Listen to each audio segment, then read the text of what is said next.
Welcome back, ladies and gentlemen, and we are ready with yet another very, very interesting topic here on this wonderful platform, and that is redesigning the world. Let me now invite on the screen Mr. Bhatt, who is a prime member of Thai Hyderabad, and he's going to introduce our keynote speaker, Sam Petroda. A warm welcome, Mr. Bhatt. Thank you, Dhwani. It has been an honor and pleasure to have had a few minutes of interaction with this visionary called Sam Pitroda. And who wouldn't know Sam? Sam has hundreds of patents and 20 honorary PhDs, more than anything else. He has played multiple hats. He has been a policymaker under the government of Rajiv Gandhi. He has been an entrepreneur, an inventor, an engineer, and it is an honor and privilege for us to have him say and share what he has been doing, where we can head on, and the stage is for you, Mr. Sam. It's an honor. Thank you. Thank you, Dr. Bhatt. Thank you, Dhwani. Friends, fellow engineers, entrepreneurs, greetings from Chicago. It is indeed a special privilege and honor for me to be here with you at the Thai convention.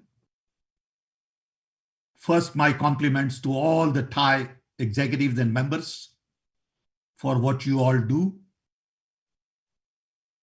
Thai was just an idea 25 years ago, and now it is a major organization with huge implications. In many countries, lots of people, great network. So I'm proud to be with Thai, sharing some of my thoughts. Also, my compliments to all of you who spend your time and energy on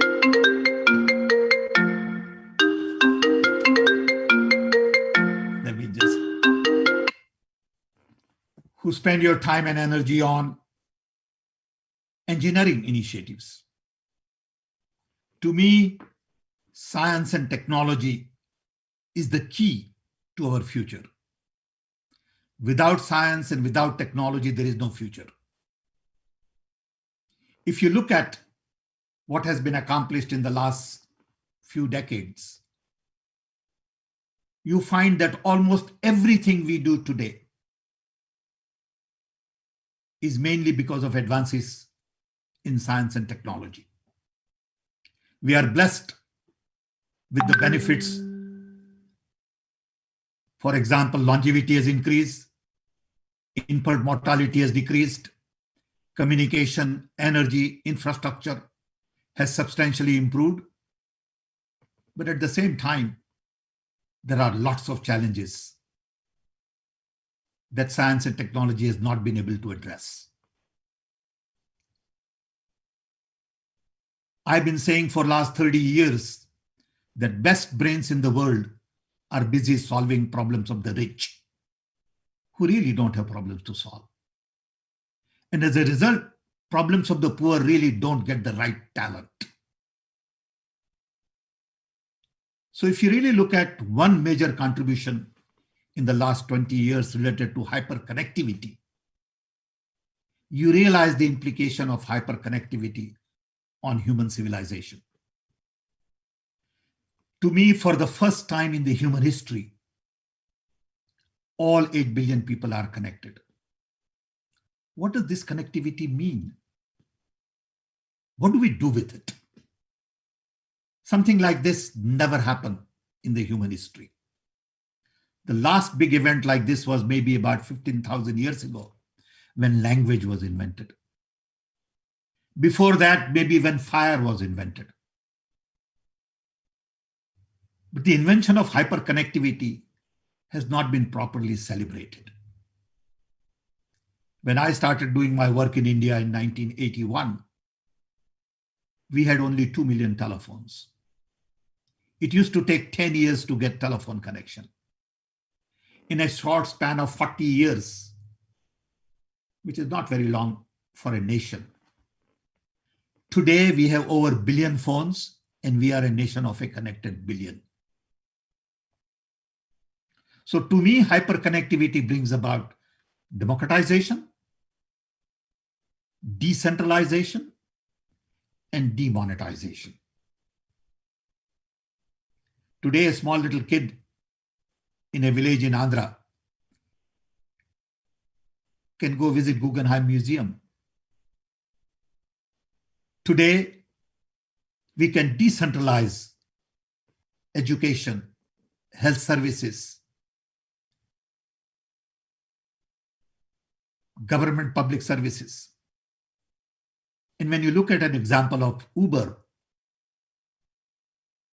we can demonetize transportation. All of these things mean a lot to the new world.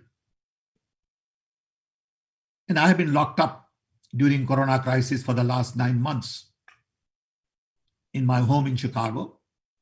And I've been thinking about these things for the last 5 years, saying, what is the idea of hyperconnectivity? Is it just to improve productivity, efficiency, and come up with new gadgets? So you can develop better smartphones, you can buy expensive stuff online. Is it all about doing things that we do today better, smarter, cheaper? Or it is about doing things that we had never done before? And that sort of led me into thinking about the world we all live in. I was born in 1942, just about the time the world was being designed. World was last designed by a handful of people, led by US during World War II. That design basically gave birth to UN, World Bank, IMF, NATO, WTO ultimately, and a lot of measurements, GDP, GNP, per capita income, balance of payment, trade deficit. And a system was set up with rule-based architecture. We all follow that architecture in everything we do. This has not changed for 75 years. Not a single new global institution has been essentially created of any substance after the basic foundation in the last 75 years. This design was predominantly based on democracy, human rights, capitalism, consumption, and military. Then world was divided into two camps, US and Soviet Union, exactly opposite viewpoints. Freedom, democracy was not celebrated on the other side. So world had to be divided into either you are with US or you are with Soviet Union. There was nothing in between. That world created Berlin Wall. That world created a lot of tension, fear for Third World War, and arms race continued. But several interesting things happened after that. And I call those tipping points in the history. First one was led by Mahatma Gandhi, which essentially decolonized the entire world. No one had thought in 1942 that the whole world will be decolonized in 20 years. And that gave rise to freedom, democracy, and new aspirations in billions and billions. I always give an example of my dad. After independence, he felt empowered. He had fourth grade education, but he felt, hey, he can send his children to college. And I got my master's in physics for $10 total. That change aspirations of billions of people in the world. Then came rise of China, then fall of Soviet Union, fall of Berlin Wall, and then came 9/11. I believe there will not be 9/11 if you had a bipolar world. It was a response to a unipolar world. Simultaneously, there was rise of technology, which essentially gave rise to inequality. And finally, COVID-19. These 7 events convince me that the design is obsolete. This design has created huge amount of inequality. Everybody worships markets, money, entrepreneurship. Technology is used to solve at times mundane problems for clicks. Billions are spent in making billionaires multi-billionaires. And world is basically chasing wrong set of parameters. So I find that today we need to think through what really matters in life. And maybe because I'm getting old, at 78, you see world differently than you see at 30 or 40. And I've come to realize that there are only 2 things that matter in life. One, planet. We need planet. Planet doesn't need us. There are lots of lives or life forms that could survive on this planet. But we need planet. Without planet, we can't survive. So our first priority has to be to take care of planet, which include global warming, our forests, cleaning our rivers, water, rainforests, animals, other life forms, and our ecosystem. In this process, in the last 70 years, while chasing growth, we've ignored the health of our planet. I believe our planet is in serious pain. Everybody talks about it, nobody does anything. You have this huge mountain of plastic garbage in the ocean. Everybody knows, nobody does a thing. How do we use technology to really address the problems of the planet? And it is not about just Paris Accord. It is not just about global warming. When I was growing up in a small little tribal village in Orissa, entire village's life depended on pond, well, and river, forest, mountain, trees, herbal medicine. My mother delivered 8 children in a town where there was no doctor, no nurse, no hospital, no pharmacy. All 8 out of 8 turned out to be mentally healthy, physically healthy. They all came to America. They must have done something right. We have lost that traditional knowledge. And we immediately go to fancy doctors, hospital admissions, because we have lost the wisdom of the earth. Second thing is really people. Growing up again as a little kid, we had Muslim family in front of us. Next to us was a Sardar family. We had tribal Orias, and we all lived in peace and harmony. We have lost that also. Now we are all being divided all over the world, whether it's in America, Brazil, or India. You are black, white, brown, yellow. You are Hindu, you are Muslim, you are Christian, you are Jewish. You are tall, you are short. You are rich, you are poor. You are urban, you are rural. And I think that human touch is gone. So I believe it is time to redesign the world. So I decided to write a book. I've done my first draft. It's going to be published by Penguin. And I thought I'd share with you this whole idea of how technology can begin to reshape our world. Today, we are on a bandwagon to use technology for the rich.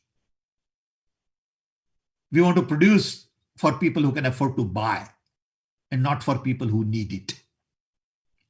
We live in an economy of surplus. We can produce anything, but we wind up producing wrong things. We need to really relook at the real needs of the people. Why do we have so many hungry? Why do we waste 30% of our food? Why can't we use better technology for distribution, delivery, management? Why is there a huge housing shortage all over the world? Why do people live in slum? I'm on the board at Institute of Design in Chicago. And many years ago, I realized that all our graduates go work for fancy companies like Louis Vuitton or Cartier. So I sent a team to India to study Dharavi slum. They were amazed at the design challenge in Dharavi. They called me and said, look, here is a gold mine for 10 PhD theses. But we never think of taking design talent to Dharavi. So what we really need now is a whole new mindset, which would say, how do I take democracy to inclusion? How do I take military to nonviolence? How do I take capitalism to a new economy where GDP is not the only measure, but there are other measures which take into consideration commonwealth, national resource, human talent. So we don't optimize just money, but we optimize human capabilities. How do we go from human rights to human needs? How do we go from consumption to conservation? And these are very complex issues. And in every one of these, technology plays an important role. And I thought I share with you some of these ideas because you, as entrepreneurs, technologists, scientists, are going to decide the destiny of human civilization going forward. What you work on, what problems you solve, will decide which direction we all go. I feel that my grandparents delivered to me a world which was simple, poor, and clean. Unfortunately, I'll be delivering to my grandchildren a world that is rich, polluted, and very complex. How do we use technology and talent and innovation and entrepreneurship to really redesign our systems to serve the needs of the planet and needs of the people? With this, I want to finally emphasize 2 points. If you're going to solve the problems of the planet and problems of the people, you need to focus on sustainability and inclusion. Everything you do must focus on these 2 ideas. I hope I've given you some food for thought. I don't have answers. All we can do is begin new conversation. Thank you. Sir, it is such an honor to have you with us today on this platform, and learning from you has been truly, truly inspirational. I must say, well, thank you for sharing such interesting insights with us.